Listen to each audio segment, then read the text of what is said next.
So I want to be at that price point where you are getting a damn good product. For that product and the make and the service you get together with it, it should have been double the cost. But I want to price it lower than that simply because I want it to be accessible. I want every person that thinks that they want a stamp that looks well, performs well, they're going to get consultation for it, they're going to get some, if there is a collaboration possibility for it, I'm open to all of that. The idea is to create that social impact. It's not just to build a business.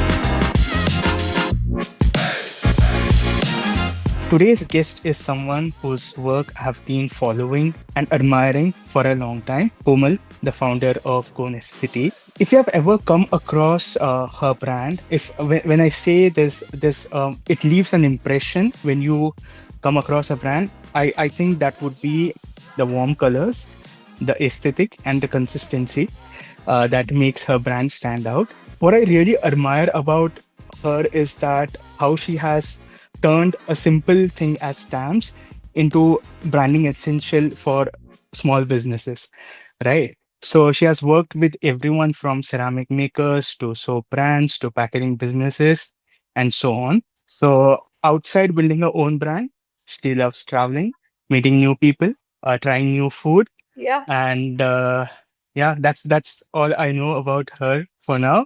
Yeah. But I would let Komal tell us a bit about herself, where she comes from, and everything that we need to know. Yeah, over to you. Yeah. Love. Yeah, I'm so happy to be here. It's always nice to have a conversation regarding my work or explaining how a small, very simple product can create such a big impact. And I'm happy that I'm getting to do this with you. This is my very first podcast, so it's going to hold a special place in my heart. So, talking about where I come from or a little bit of a background about me, I have grown up in Pune. I've been in Pune all my life. And I think that the biggest foundation of creativity that came, or rather I was born into, was because of my mom's side and my grandmom. They're absolute artists. So I feel like I grew up with creativity in terms of the art side.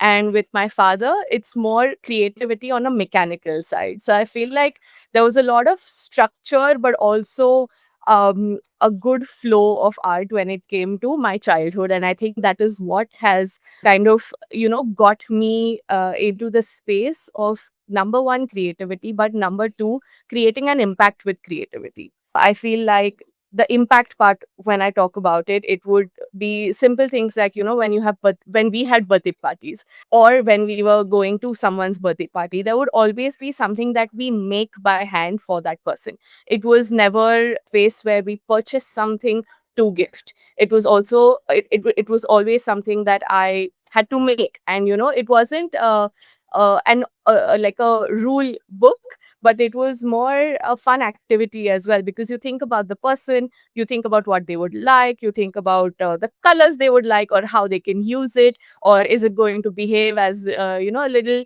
cute artifact or something that sits on their shelf.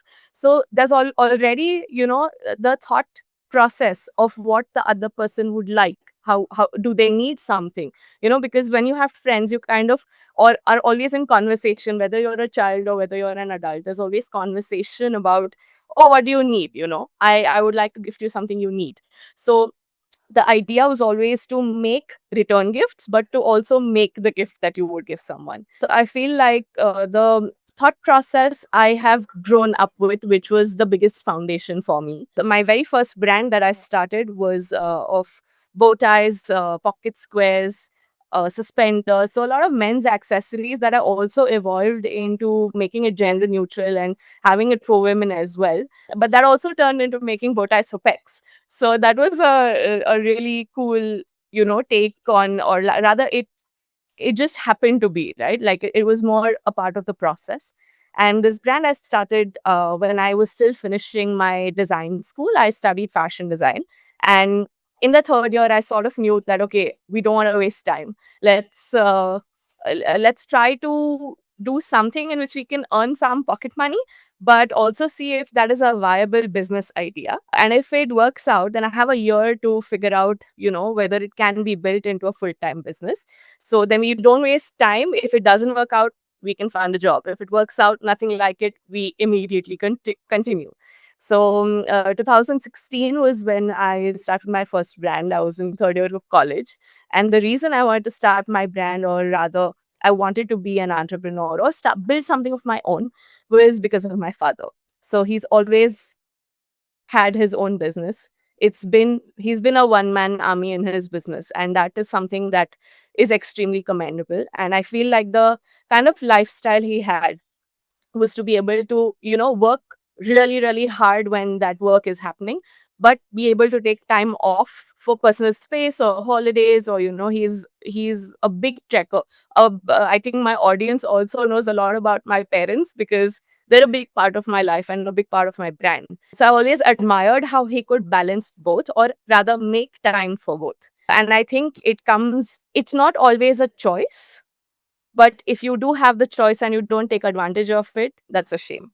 So I felt like I wanted to build a life where I could have this balance and I could make a choice of, giving my all, working hard, but taking that time out to travel. So, which is why I want to become an entrepreneur in the first place.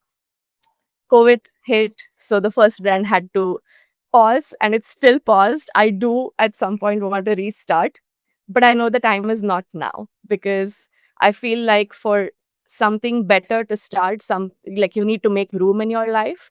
And that's what happened when the brand name is Code Not. So, like Code Not. And yeah, so I feel like whatever happened for the good. And I'm a positive believer of whatever does happen around you is going to make improvements in your life, for the good in a way or two. So during COVID is when I said I have a bunch of material, I have a bunch of, I have my sewing machine, I have everything I need. And those hair scrunchies and hair ties were a big thing during COVID. I think your friends or your family or all the ladies in your family would be wearing those, and it was a big craze. I said, I have everything, let's just start. We need to be busy, we don't need to sit. So I said, okay, let's begin that. And that was what I started Co Necessity with, which was a completely different product, right? So you And the started with problem scrunchies. Exactly. If you scroll to the absolute bottom of my account, you're going to see scrunchies there. You're not going to see stamps, which is something that people, rather the audience that has joined now or discovered me now, is probably not going to see.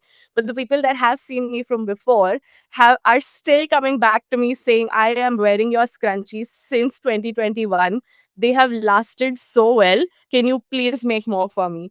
And although I have not been selling them right now, but I've always been making a few to give to them, because I feel like it's so special. The fact that a scrunchie that costs some 60 to 80 rupees has lasted for 4 years, it's great. So I always have people who come back to me for it. But yeah, I started with scrunchies, and the roadblock I faced there was that all the print shops, all the box makers, everyone was closed at that point.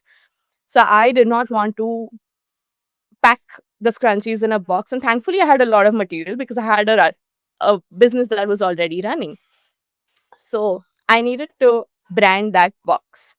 And I used to make wooden bow ties as well. And I'm somebody who loves everything natural, everything earthy, everything that is accessible, to make use of that before, buying something new, for example. So I have a fair amount of knowledge with woodworking because I used to make wooden bow ties as well. So I had a bunch of wood at home. I said, you know what, let's make a stamp. And I made a stamp with this one size of 7 by 3 centimeters, I still remember. And I put up a reel saying, you know what, this costed me so little, but it's helping me brand all of my boxes. And during COVID, this is going to be your biggest best friend, or the only friend you need when it comes to packaging, because it's still going to have your name on a package, right? That particular reel hit 1 million views, I think, within like 2 weeks or something. And that was my first 1 million view for an item that I did not make. for rather that wasn't the I did make the stamp, but it's not the product that the brand had at that point. It was Fantastic. more to help my fellow entrepreneurs or anybody that's making something to send out as a business or as a hobby, whatever it would be. It was more like social message saying I did this. It was super helpful. Maybe it'll help you. But I was selling scrunchies. And the million views was crazy because, of course, it pushed the scrunchie business as well. But I still remember the first person that asked me, "Can you make this stamp for me?" I said yes. And I realized the potential that that one 7 by 3 centimeter stamp had. So I feel like if I'd not said yes, me as a stamp maker would have not existed. So that was the turning point of co-necessity that makes stamps. And I also remember why I named the brand Co-Necessity. It's because Komal for co, but I wanted to make items that are used almost on a daily basis for someone, something that is handy. And the reason why the name is not very stamp related is because I could literally put anything under this umbrella of co-necessity, or rather codependency. It would fit. And that was the idea, because I did not want to concise the brand to something that makes only one thing, for example. So that's how the name came to be as well. And there's a small part of me in the name. So, yeah, I hope this explains how, co-necessity happened to be. Interesting. I figured it out while I was scrolling through the website itself. Co. I'm sure Yeah. it's her name. It's Yeah. oh my, yeah. Interesting. Interesting. One thing I noticed is that the quality an entrepreneur needs to have is that first, you need to kind of make things work with what you have. One. Second is, like you mentioned, about you actually, taking up orders and then delivering rather than having a finished product, right? So a lot of them, like even folks speak to, or my friends who want to become entrepreneur, a lot of them like hit a roadblock before they even start. Oh, how I'm gonna do this, how I'm gonna do that, and so on and so forth. Yeah. So one learning would be over here is to start rather than just finalizing or perfecting things, which is like the perfect example of yours to give to anyone. Yeah, yeah, Oh, for interesting. sure, because I didn't have a plan.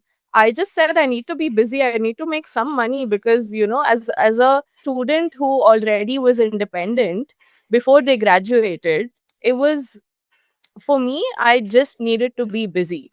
I needed to do something. It's not just about the income coming in, but it's more to be trying to be inspired in a space that was so dull at the moment. And I feel like because I just began, it's an issue that I face, rather, that I try to make it right, or if it doesn't have the packaging, I don't want it to go on the pictures, for example.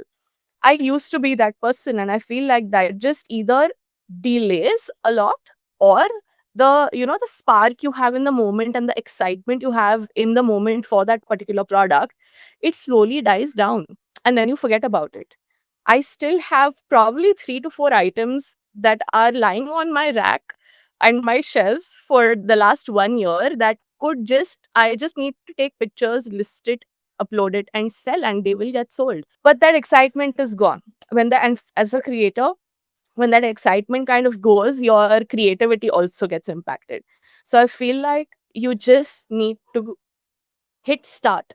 Everything else can be figured out. Not everything else. Okay, you need to have like 20% sorted out, right? Like the product needs to be good, the quality needs to be good. You need to understand who your audience is. But where you sell it, for how much you sell it, how you sell it, what you pack it in, as a because as an entrepreneur that is just starting and you're not a big business, you don't have funding, all of these other things can be figured out together and slowly. I started with a different, website platform, and I switched to one later. But just because the first website platform didn't have those extra customizations, did I stop myself from selling the product? No. The way the person shopped the product was different. But that's how you build upgrades. That's how you always optimize. So I feel like having that jet set go attitude and then putting things together to optimize it is going to be fine. Of course, you need to have some groundwork ready for it, but it is okay to do that as sole business owner or somebody who has a much smaller team.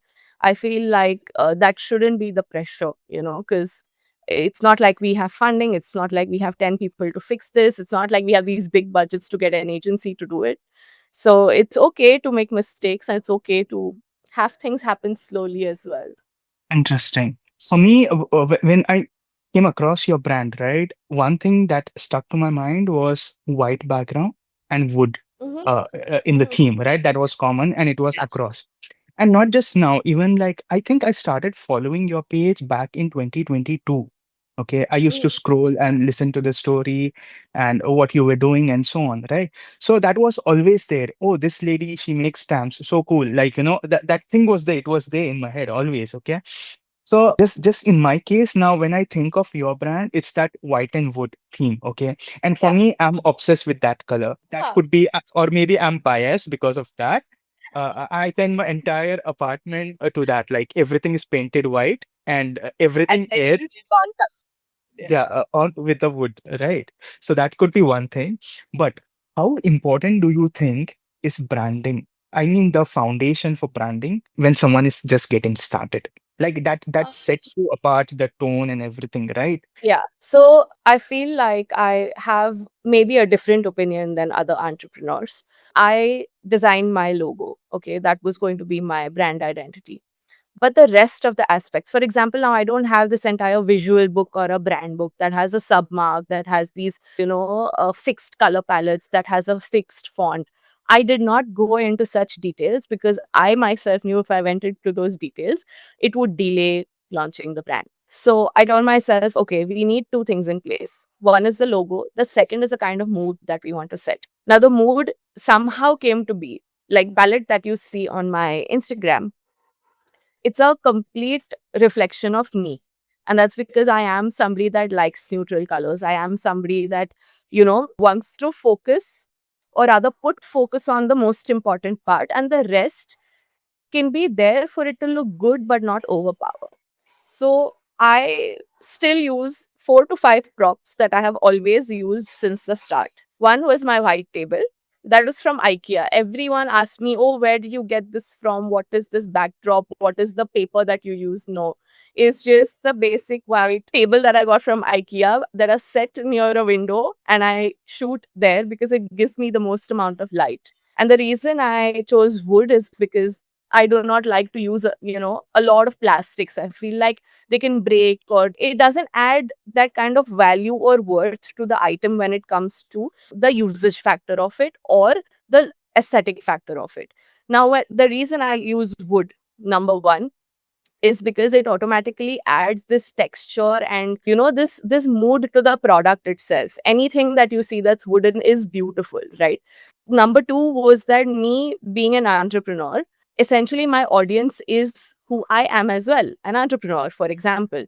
Of course, we have a lot of other, different categories of audience now, which could be teachers, there are parents, because we make return gift stamps for kids with their names, or, personalized gifts for either gifting to someone or as favor gifts. And also, essentially, all the small brands, big brands, entrepreneurs, artists that want to make this particular stamp a part of their content, because content is your biggest tool right now to market your particular brand or product. I realized that this needs to be a good looking product.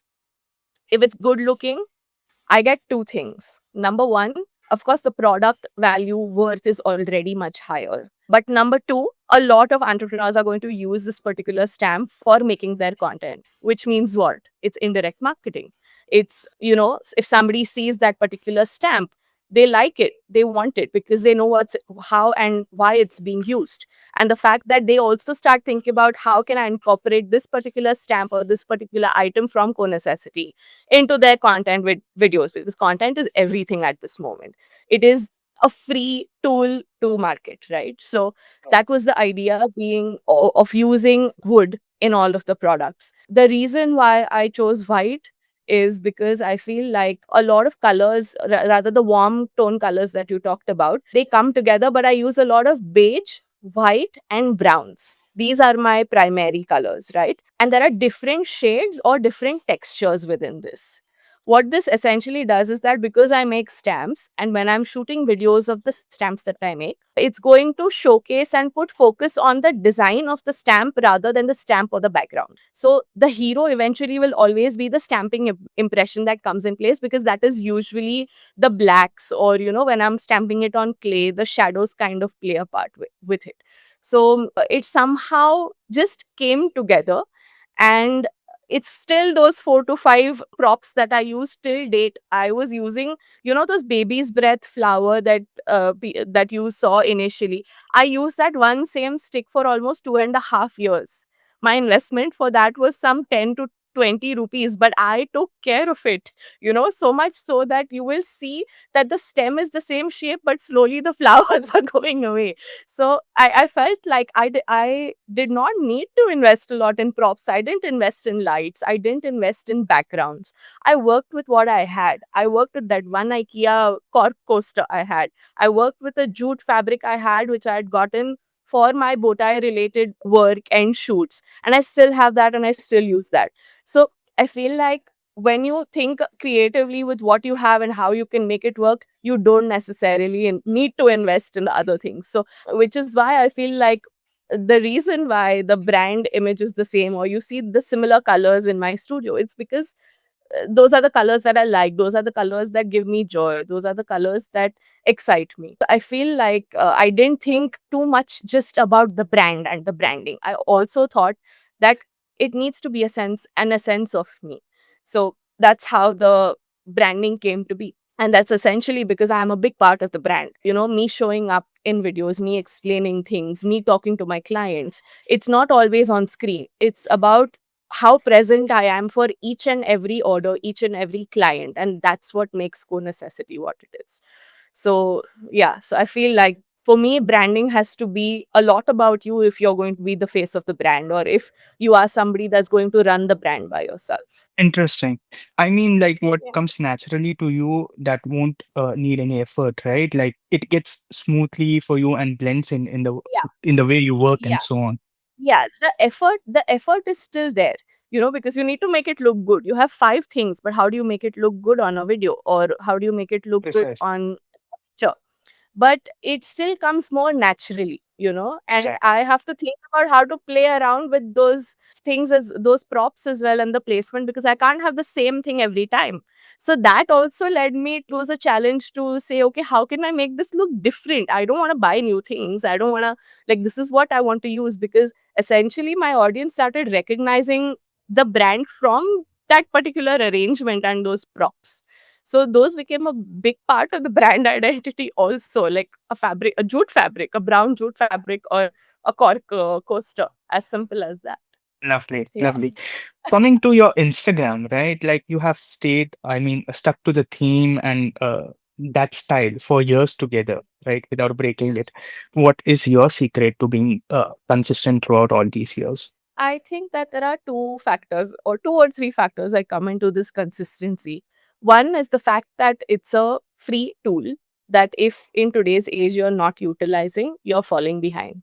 You're 10 steps behind from anyone else that uses content. I feel like consistency in terms of showing up, posting, talking about the process, that was really integral. That is the reason why Co Necessity grew the way it grew, is because number one, I was there for the brand to talk about the little things, to talk about the realities of it, to talk about how my product would help you, to talk about how I would love a challenge to, say that, okay, if you are working with a different medium and you want to stamp it, let's work together to create something that would work. That's how I have essentially also been able to grow my product line, because initially I made only stamps for paper and fabric packaging, but that eventually grew to making stamps for ceramics, making stamps for soaps, making stamps for wax seals and bras. I'm slowly moving into the space for confectionery as well. So, I feel like because I was consistent on Instagram, it also helped the brand grow, not just in terms of, the social numbers, but the impact that it can create for somebody that is looking for a DIY solution. I would say that my stamps are a DIY usage solution, that you don't need big things to brand, or print, or you don't need to do it in bulk. So for me, consistency, I think, came in because it was a free tool. Number two, it really did generate the biggest sales. I run very less ads. I feel like everything that has come with these years has been very organic. I still spend only 500 rupees a day on ads and not more. And I had that one ad running since the last 3.5 years, but it has optimized so well. The only thing I've done is maybe change the pictures, because the brand has also grown. The kind of, we've upgraded the looks of the stamps as well. So I feel like the fact that it's been very organic, it's been very real, it also helps that, consistently showing the stamps that I'm making. It not just helps me, the customer who has purchased the stamp from me, if I'm posting a video for them, it's a give and take, because you supported me, I want to support you. So that was the idea behind also showcasing all of the stamps that I have made, because in a way it gives that particular brand and entrepreneur also some support, where if somebody's seeing that brand, they like it, they can go shop from them. And the other thing was that, if there's a certain mood or feel that you like an entrepreneur, or as an entrepreneur, about this brand, and Co-Necessity made their stamp, they are immediately going to say, oh, if they got it and they're liking it, I should get it. So, there's so much that comes around to you because of that consistency. And I really, really observed, noticed, and experienced all of the advantages of being consistent. I have also experienced the disadvantages and pressures of being consistent on social media. It can be extremely taxing when you're doing everything on your own. But I feel like the consistency came in because I am serious about my brand. I am serious about the growth. I am serious about how this particular stamp can make a difference in someone else's brand. So, yeah, I think the consistency comes with, riding that wave and saying, yes, I've got to do this. I'm here now. I want to be here now. I'm going to be here. So, yeah, I think that's how the consistency came to be. In that case, how do you prioritize and deprioritize things? Oh, it's Like, very you have to post a video or shoot a video, what have you. And the same time, when you are doing multiple roles, you have other things also Mhm. on the production side and so on.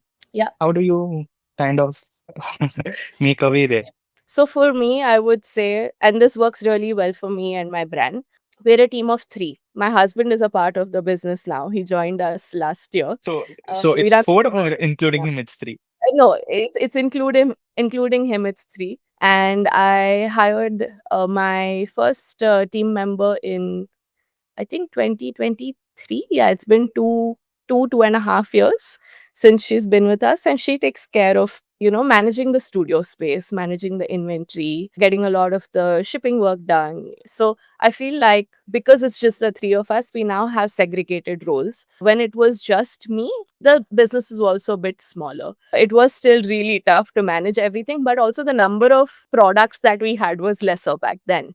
So I feel like when it comes to a brand that has a very small team, you need to have kind of structured roles, but also very free flowing roles, where you should be able to do your team members' task as well to some extent, even if it's related to customer communications, or related to packaging, or managing those hassles that come with shipping, or rather managing the inventory, keeping the studio space clean. There are so many factors, because if you're not organized, it's a mess. It's a complete mess. And I feel like it affects my creativity, or how I feel in the day when I work. So I feel like when it comes to prioritizing, it's always production and orders first. Everything else can come later. And the reason I can say that today is because even if I post less on Instagram, for example, or if I'm not as consistent, we've made a space in the Indian market that I know that the orders will still keep coming in, whether I'm not as consistent, because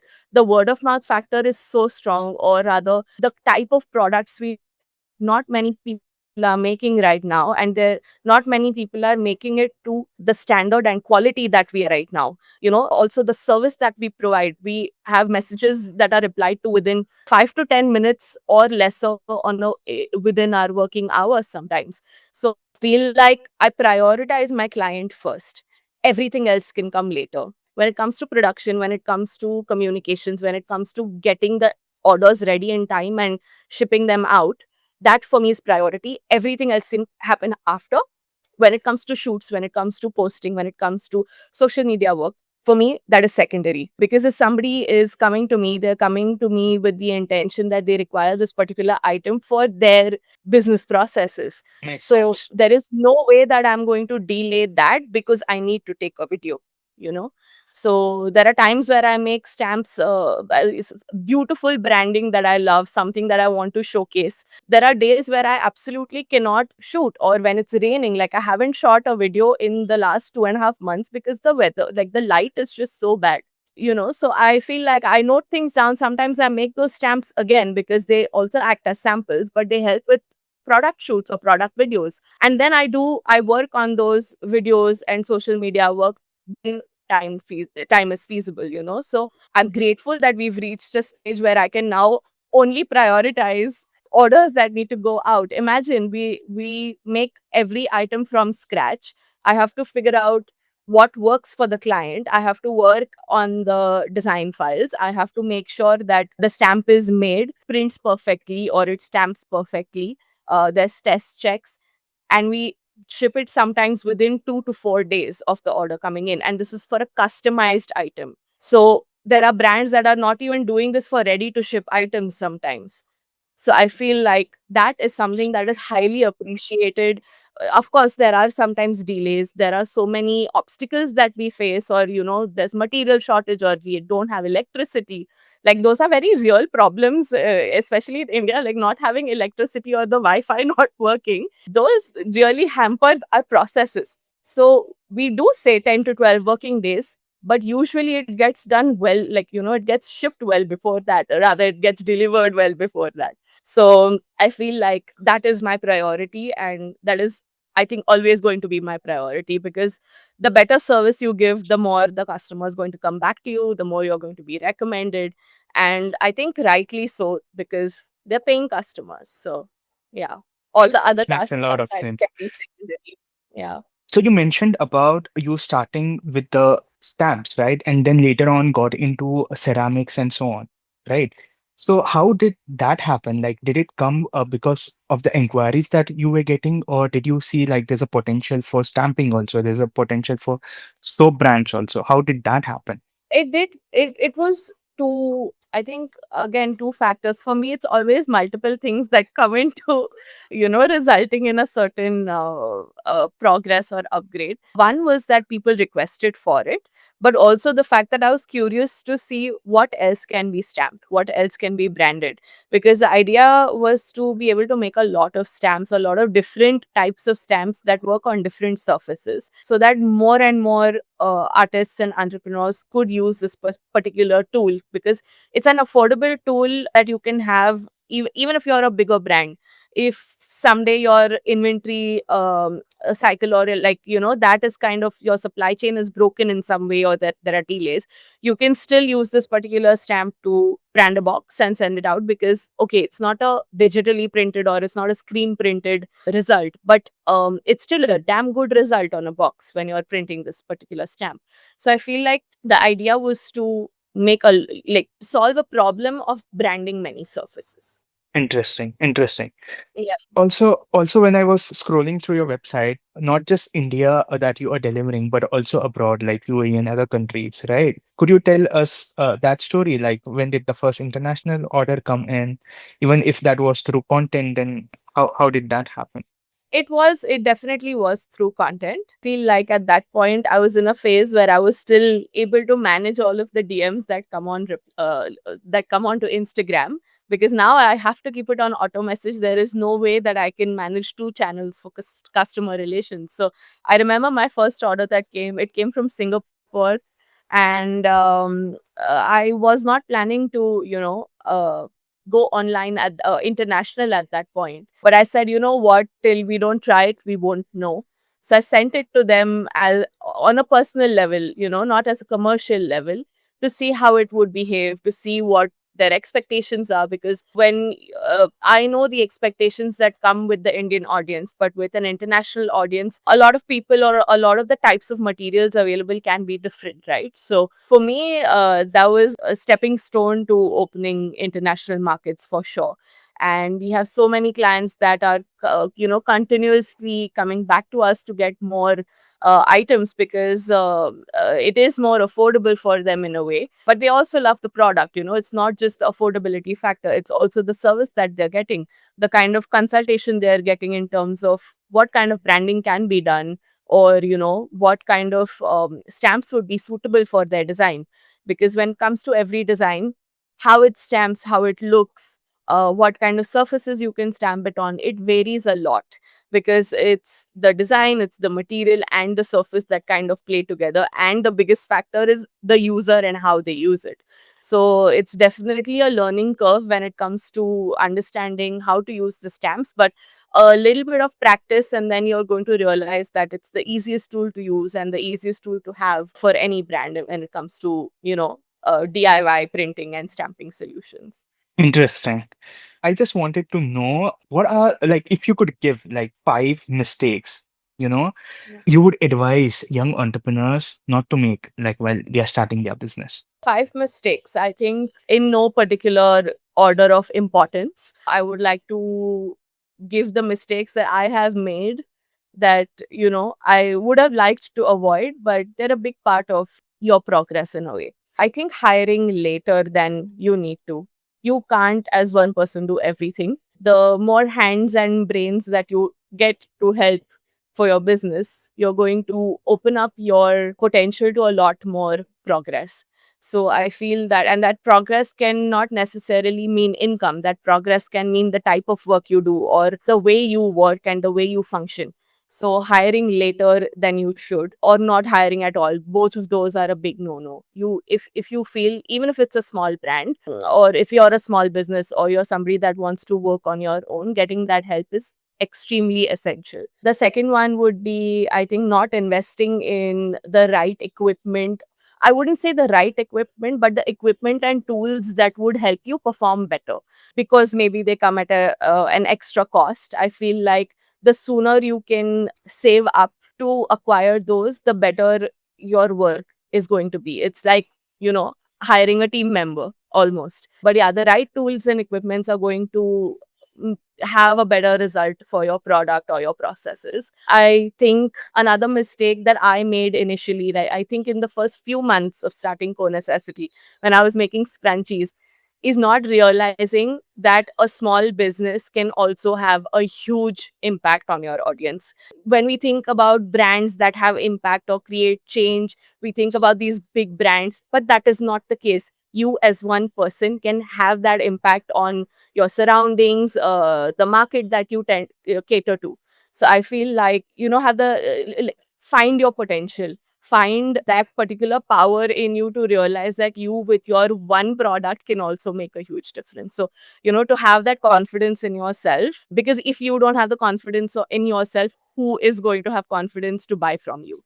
So I feel like that is one of the biggest factors. Like, I now realize the impact that a simple generic stamp has had. I've just made it personalized. I've made it in different materials, but it's created this wide horizon of potential of what people can do in their businesses with it. A potter who is making ceramics by hand is not always going to be able to write. Maybe they have bad handwriting, or maybe they have to make hundreds of those items. You're not going to be able to do it by hand. There's something that you need to automate somehow, and that's not always tech. That can be with the stamp, because you get consistency. So that impact, I think, can come with the smallest, simplest of things. So having that confidence is very essential, and to believe in themselves from the start. That doubting phase will always be there, but just keep going. Just keep going. Even if you doubt yourself, figure out how to solve those problems. Pausing is not an option. So that's another thing. The But fourth I one, I feel would a lot of them, like, even if they do, that thing is always there as an entrepreneur.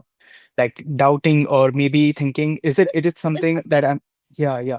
How to fight that? I don't Going think back to it's 20, a right.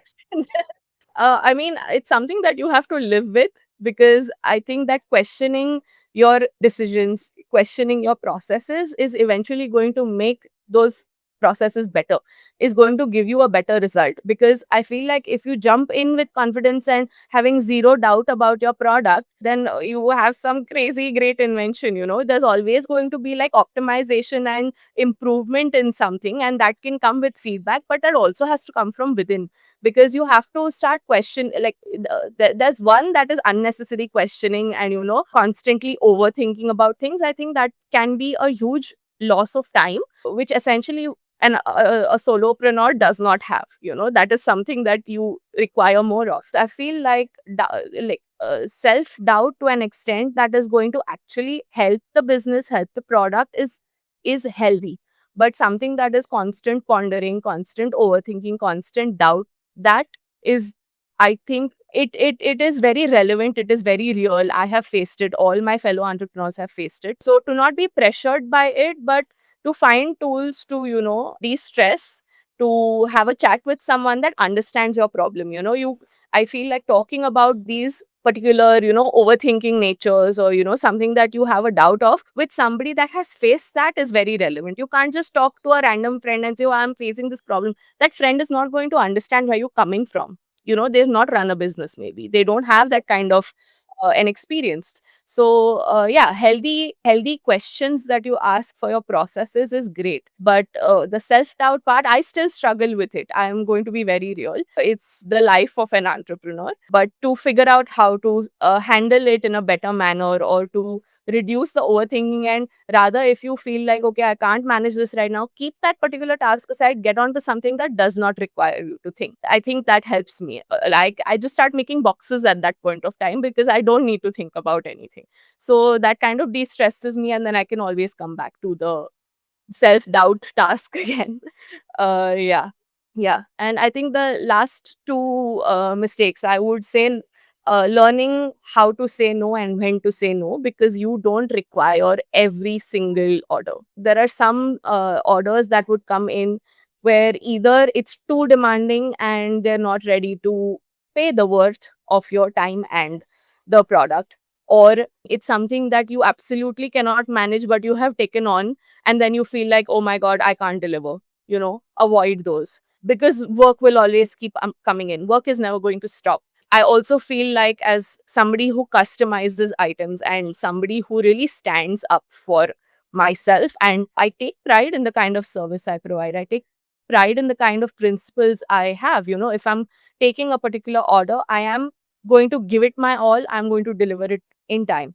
But if for that I have not great, not a great conversation, or somebody that's, not respecting the skills and value that I come with, I don't need that in my life at that moment.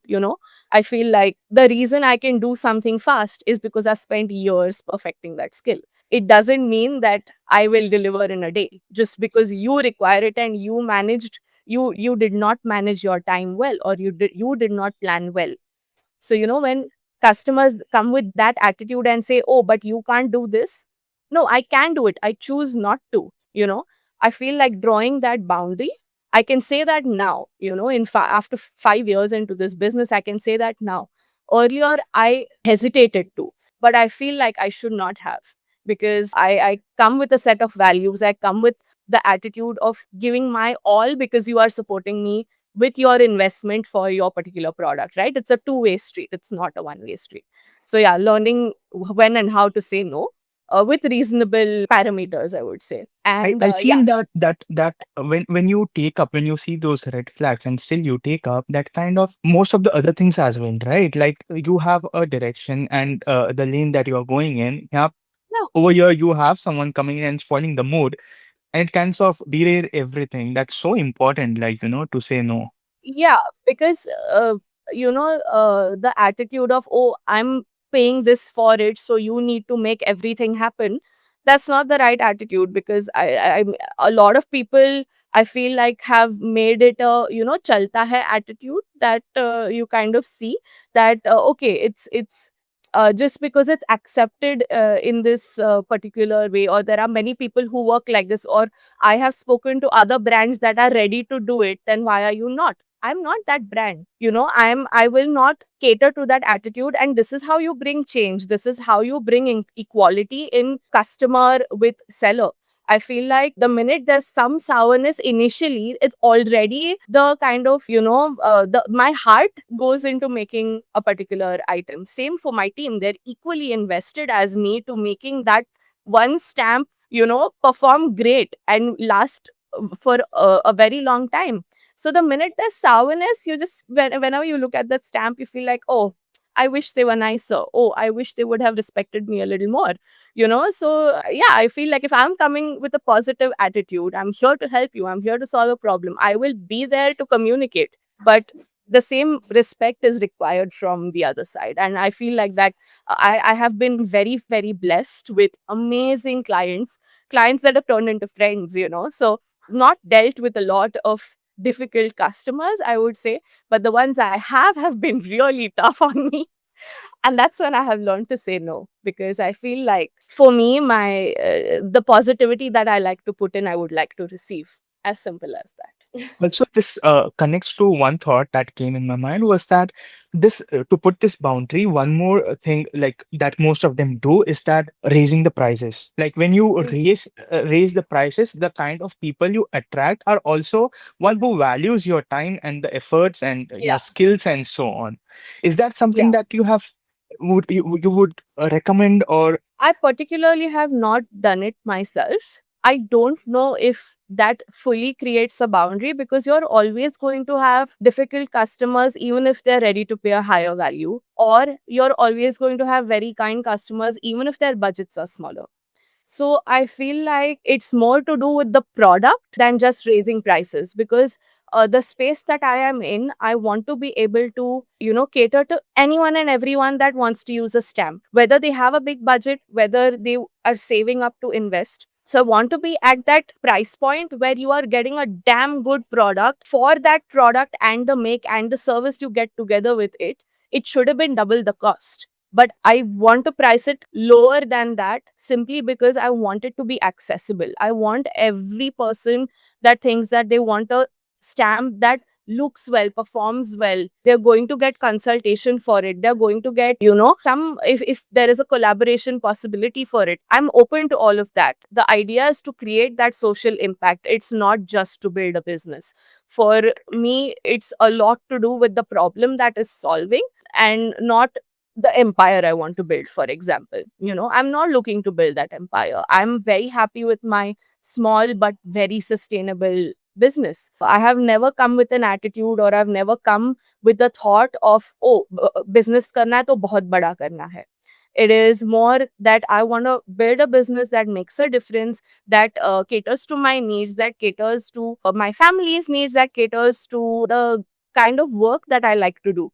So this, a lot of people mistake success for the size of the company. And I feel like that's very wrong. Like, you are the only one who defines what success means to you. And I feel like that is one of the biggest advice and the most important advice I would like to give any other budding entrepreneur, because I'm a small business. We are a team of three, but we are very self-sustained as a business. We've never taken funding, we've never taken a loan. Whatever money has, I started with, I think, like 5 or 6,000 rupees in 2016. And since then, we've grown with the profit and capital that has been re-churning into the business. There has never been external, investment at all. Not from my parents, not bank, not loan, nothing, no credit at all.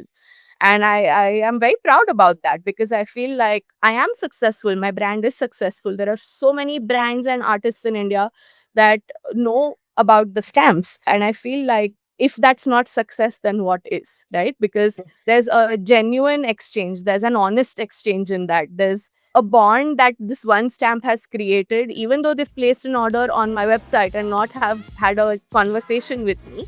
they're going to remember me in one way or another. And because I'm so confident about my product, I know that they're going to at some point say, okay, I want to work on this new thing. Are you ready to take up a challenge? And that's what I'm working for. That's what I'm living for today.